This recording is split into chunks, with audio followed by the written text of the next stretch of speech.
Senhor presidente, nobres colegas aqui presentes, ontem eu escutei o meu colega aqui ansiosamente e ele não me concedeu a parte, do jogo. Em assuntos que a gente pode conceder, a gente concede, senão a gente não concede. E aqui ele falou algumas coisas a respeito da família Bolsonaro. No entanto, ele esquece de falar sobre a família do atual mandatário do Brasil. E nós temos um senhor que é filho desse atual mandatário, que é o conhecido como Lulinha, que era um cara que ele cuidava de um zoológico e do nada ele virou milionário, quiçá bilionário. Isso não é falado, isso não é citado. É só citado um lado.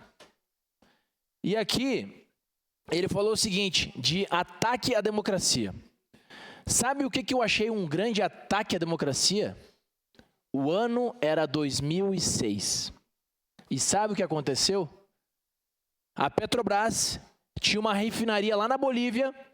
Eu era pequenino na época. E eu vi na televisão o que a Bolívia fez com o Evo Morales. Vereador. Que graças a Deus não está no segundo turno lá na Bolívia. A esquerda saiu da Bolívia. E sabe o que ele fez, população brasileira? Ele ocupou a refinaria. Ele tomou a refinaria do Brasil. E sabem quem era o presidente de 2006?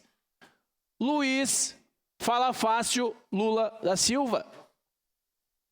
O atual mandatário. Ele permitiu um roubo à nação brasileira.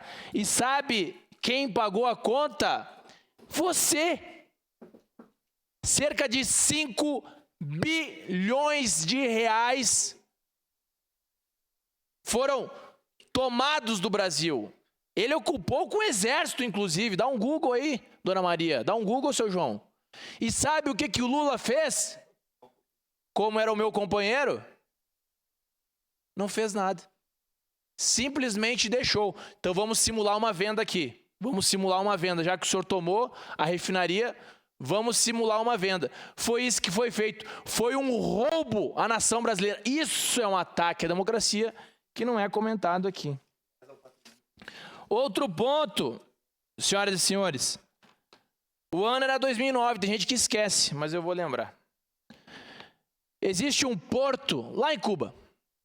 Porto de Mariel. O Banco Nacional do Desenvolvimento, ele emprestou dinheiro do brasileiro, dinheiro suado, e emprestou para Cuba, e Cuba não pagou. E aqui, ele vem falar sobre ataque à democracia. Quantos empréstimos e financiamentos o governo, ao invés de cuidar dos brasileiros, cuida dos amigos, ditadores de outros países. Então, o Banco Nacional do Desenvolvimento, que era para desenvolver o próprio país, é utilizado para financiar ditaduras de outros países. E por último, agora, não menos importante, nós estamos falando da Venezuela. A Venezuela está sendo cercada com um ditador. E ontem, meu colega aqui, Caleb Garbim, ele falou do tema, o ditador Nicolás Maduro. E ninguém da esquerda falou a respeito dele. Todos falaram de outros temas, que não dele. Eu quero saber o que a esquerda acha do ditador Nicolás Maduro, que inclusive foi recebido aqui no Brasil com honras.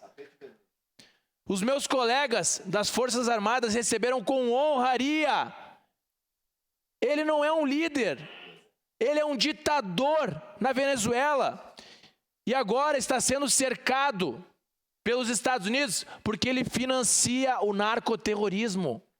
É isso que está acontecendo na Venezuela, senhoras e senhores. O governo venezuelano, em conluio com o exército da Venezuela, está cercado de generais da Venezuela fez um conluio para se perpetuar no poder e utiliza de tráfico de drogas para financiar o seu governo. E agora o cerco está fechando. E para concluir, senhor presidente, às 23h59, eu ouvi um senhor falando, imperialista, imperialista! E à meia-noite ele estava escondidinho num bunker, porque ele está com medo. E Trump foi lá na Rússia, lá no Alasca com o Putin e falou o seguinte... Para concluir, vereador. Para concluir, falou o seguinte, Putin, não se meta que nós vamos pegar o Maduro. E o Putin falou, tá contigo. Então é isso que vai acontecer. Obrigado, vereador Ramon Telles. Com a palavra, vereador...